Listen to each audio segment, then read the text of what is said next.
Yes. So you founded Spryen a few years ago, right? Yeah. Can you tell us more about what Spryen does? So Spryen is a company that I started out of my passion. So the evolution of Spryen goes back to my own daughter. My daughter is 8 years old. So, and also while as a hobby, I actually teach kids on academics and all of that. So whenever I've been teaching, talking to parents, one common thing that has come out is how these students are constantly looking at their screens, right?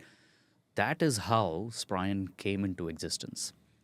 I'm an environmental engineer by academics as well. Okay. So for me, it was quite a natural sort of inclination towards trying to understand not only the mental aspects of it, but also try and understand why this is happening.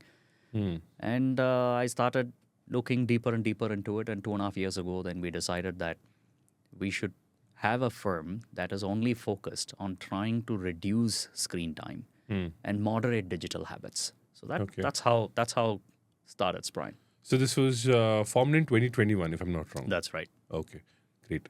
So one of the key things that I came across when I was doing my research was your team consisted of mental health experts, Right. if I'm not wrong. If I can ask, what were the key findings when you were designing the products with that team? So the product designing to address something like this, Suraj, is it's a very long process. It involves inputs from too many experts from various departments.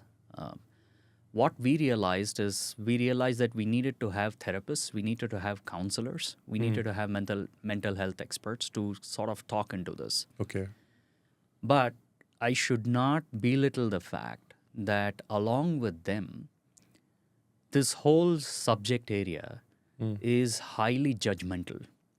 There is nothing here that I can clearly tell you, not just me, nobody even in the medical fraternity can exactly tell you where addiction starts, where addiction stops, unless it's a substance abuse or it's alcohol addiction. Sorry to interrupt you. That I think that's where a lot of people, in medical terms, don't call this as a digital addiction, which is very crazy for me because necessarily there may not be any withdrawal symptoms for digital addiction, but you still go through a lot of things when you're trying to stop using digital appliances or digital devices. Correct.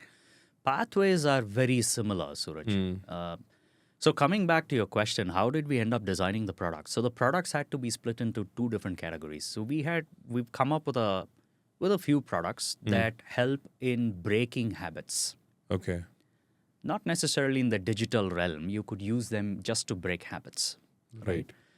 The other set of products are products that are physically protecting you from overuse of devices that are emitting radiation. Right? So there are two dimensions to look at this problem. And that is how we've categorized both of our products. Now, coming up with a product which is going to break a habit is not an easy thing to do because it is an internal motivation to start a habit, to cultivate a habit, as well as to break it. It's an internal motivation. So it's very intrinsic. So how do you make that happen, right? So there are numerous studies that we went about understanding. And then we realized that one of the aspects which creates a habit is access. Ease of access is a huge contributing factor that creates a habit, right? If you could somehow create friction or just make sure that the ease of access has been disrupted, then there is a good possibility that the habit that has been formed could potentially be reversed or could be replaced with better habits. Basically, interrupt the easy access that you have. Exactly, right?